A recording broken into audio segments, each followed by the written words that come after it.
brasileiros.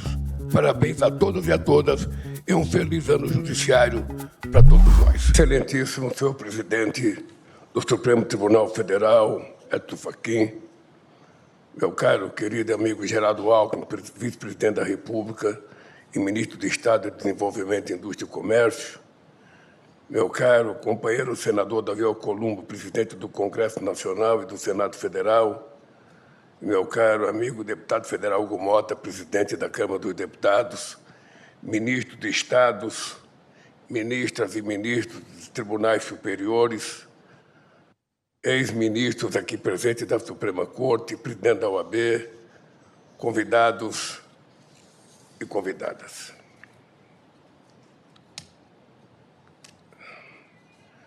Tenho a honra de participar desta sessão solene em um momento que ultrapassa o simbolismo do calendário. Um momento para reafirmar o compromisso das instituições brasileiras com a Constituição, a democracia e a soberania do Brasil. Compareço a essa solenidade com um sentimento distinto daquele que marcou minha presença nesta casa em 2023. Naquela ocasião, o Brasil ainda estava profundamente ferido pelo ataque frontal às instituições democráticas. Um ataque que tentou, sem sucesso, subverter a vontade soberana do povo brasileiro e romper a ordem constitucional. Hoje, participo desta celebração republicana com a confiança e a esperança renovadas. Confiança porque as instituições cumpriram seu papel. Esperança porque o Brasil demonstrou, mais uma vez, que é muito maior do que quaisquer golpistas ou traidores da pátria. Nesses últimos anos, o Judiciário tem sido o guardião da Constituição, do Estado Democrático de Direito e da soberania do voto popular. O Supremo Tribunal Federal não buscou protagonismo, muito menos tomou para si atribuições de outros poderes. Agiu no estrito cumprimento de sua responsabilidade institucional. Defendeu a Constituição, garantiu a integridade do processo eleitoral e protegeu a liberdade do voto. Por agirem de acordo com as leis, ministras e ministros desta Suprema Corte enfrentaram toda sorte de pressões e até ameaças de morte.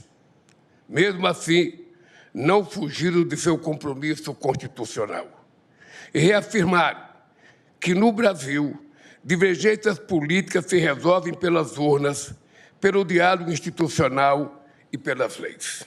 Senhor presidente, senhoras e senhoras, a Constituição não é apenas um pacto jurídico, ela é um pacto civilizatório. Exige o diálogo permanente entre executivo, legislativo e judiciário. Exige respeito mútuo e compromisso com o interesse público. O povo brasileiro não quer conflito entre instituições, quer estabilidade, justiça social e oportunidades. Quer um Estado que garanta seus direitos e que seja capaz de enfrentar os grandes desafios do nosso tempo. Em 2025, enfrentamos ataques externos à nossa soberania e nos mantivemos firmes. O Brasil respondeu com altivez, com base no direito internacional, com a força de suas instituições e, sobretudo, com a legitimidade conferida pelo povo. Reafirmamos que nenhuma nação se constrói sob tutela e que a democracia brasileira não se curva às pressões e intimidações de quem quer que seja. A ação penal 2668 representa um marco institucional histórico no nosso país. Aqueles que atentaram contra a democracia tiveram julgamento justo, acesso a todas as provas e amplo direito de defesa, o que só é possível em uma democracia. Os julgamentos e as condenações dos envolvidos fortaleceram a legitimidade democrática, a confiança na justiça e a ideia fundamental de que nenhuma autoridade está acima da lei.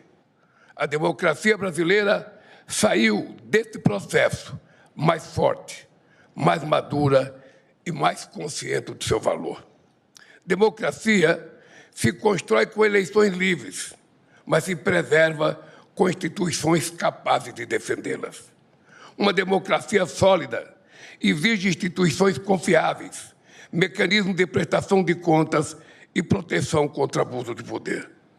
A condenação dos golpistas deixou uma mensagem clara.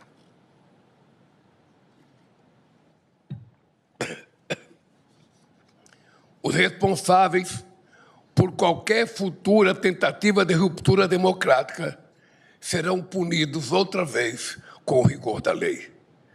Deixou também uma lição.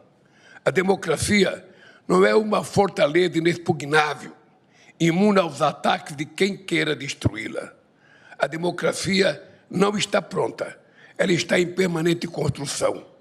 E sua manutenção exige de cada uma e de cada um de nós compromisso e coragem. Duas qualidades que não nos faltam e que não faltarão em momentos decisivos da nossa história. Senhor presidente, é preciso destacar o papel da Justiça Eleitoral, sob a liderança do Tribunal Superior Eleitoral, na defesa da normalidade democrática. O TSE tem sido pilar fundamental da proteção à soberania do voto e da legitimidade do processo eleitoral. As eleições deste ano impõem enormes desafios à justiça eleitoral. Abuso de poder econômico, manipulação da opinião pública por meio do disparo criminoso de fake news, uso indevido dos recursos dos algoritmos das plataformas digitais, contratação de influenciadores em redes digitais para atacar adversários, utilização de inteligência artificial para falsificar fotografias, áudios e vídeos de qualquer pessoa, produzindo realidades paralelas, dentre outras novas armadilhas. É preciso garantir que a justiça brasileira possa fazer frente às transformações que se impõem de maneira tão veloz e sorrateira. Democracias ao redor do mundo enfrentam frequentes tentativas de manipulação da opinião pública com o uso de novas tecnologias. E uma mentira, repetida 1000 vezes, tem o poder de influir os resultados eleitorais. A pirataria eleitoral é um fenômeno mundial e o Brasil precisa estar preparado. A justiça eleitoral deve ser capaz de agir com rigor, velocidade e precisão. Deve contar com modernas ferramentas tecnológicas para que a vontade popular prevaleça. Este é o desafio que se impõe não apenas à justiça eleitoral, mas à própria democracia. Um desafio que precisa ser compartilhado entre governos, instituições públicas, plataformas digitais e meios de comunicação. Cada qual com a sua parcela de responsabilidade na construção de um ambiente digital ético, plural e comprometido com os direitos fundamentais. A independência do Poder Judiciário permanece como condição indispensável para esse equilíbrio.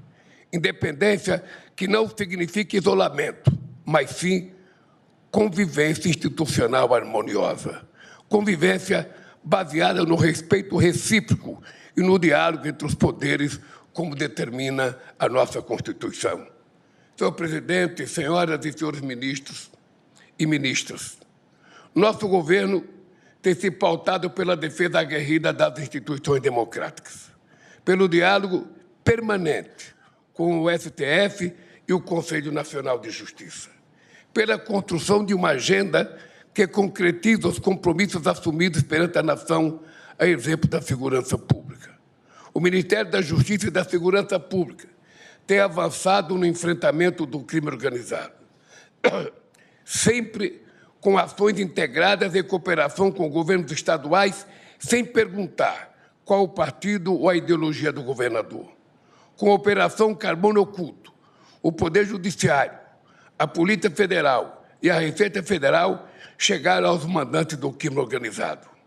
Magnatas do crime, que vivem no andar de cima, que não estão nas comunidades, e sim em algum dos endereços mais nobres no Brasil e no exterior. Não importa onde os criminosos estejam, não importa o tamanho de suas contas bancárias. A Polícia Federal está aprofundando as investigações e todos, sem distinção, pagarão pelos crimes que cometeram. Senhor presidente, senhoras ministras e senhores ministros, assim como aconteceu no 8 de janeiro, Executivo, Legislativo e Judiciário se unem novamente por uma causa da mais extrema gravidade. Dados oficiais mostram que, em média, 4 mulheres são assassinadas por dia no Brasil. No ano passado, 1.470 mulheres foram assassinadas por maridos, companheiros, namorados, colegas de trabalho, conhecidos e desconhecidos. Isso é intolerável. Lançamos na próxima quarta-feira o Pacto Brasil de enfrentamento ao feminicídio entre os 3 poderes do Estado brasileiro. Assassinos e agressores devem ser punidos com o rigor da lei, mas é preciso também educar os meninos e conscientizar os homens de que nada, absolutamente nada, justifica qualquer forma de violência contra meninas ou mulheres, seja na realidade ou no ambiente digital. Mais do que um pacto entre Executivo, Legislativo e Judiciário, esse precisa ser um pacto que envolva toda a sociedade brasileira. Um pacto que envolva, sobretudo, os homens deste país, que precisam entender que não são donos de ninguém. As mulheres pertencem apenas a ela mesma e a mais ninguém. Senhor presidente, o Brasil que emergiu nos últimos 3 anos é um Brasil que recuperou seu lugar no mundo. Um Brasil respeitado, que voltou a dialogar com todas as nações, que ampliou o mercado. Um país que fortalece a economia e distribui renda. Um Brasil que saiu pela 2ª vez do mapa da fome, que atingiu as menores índices de pobreza e desigualdade da história, que isentou do imposto de renda grandes partes da classe média e da classe trabalhadora, que aliviou o orçamento e melhorou a qualidade de vida dos mais necessitados, que bateu recorde na geração de emprego e aumentou o poder de compra da população brasileira. Todos esses avanços só foram possíveis porque nos unimos e derrotamos aqueles que tentaram destruir a democracia, porque temos instituições fortes, independentes e comprometidas com a manutenção do Estado Democrático de Direito. Sob a presidência do ministro Edson Fachin, o STF segue exercendo o seu papel com serenidade, firmeza e compromisso democrático. O novo ano judiciário, que se inicia hoje, exigirá, mais uma vez, debate público qualificado, diálogo respeitoso e instituições à altura da confiança da sociedade. Não temos o direito de errar. Quero terminar desejando que o Executivo, o Legislativo e o Judiciário estejam sempre à altura do Brasil e do povo brasileiro. Parabéns a todos e a todas e um feliz ano judiciário para todos nós. Muito obrigado.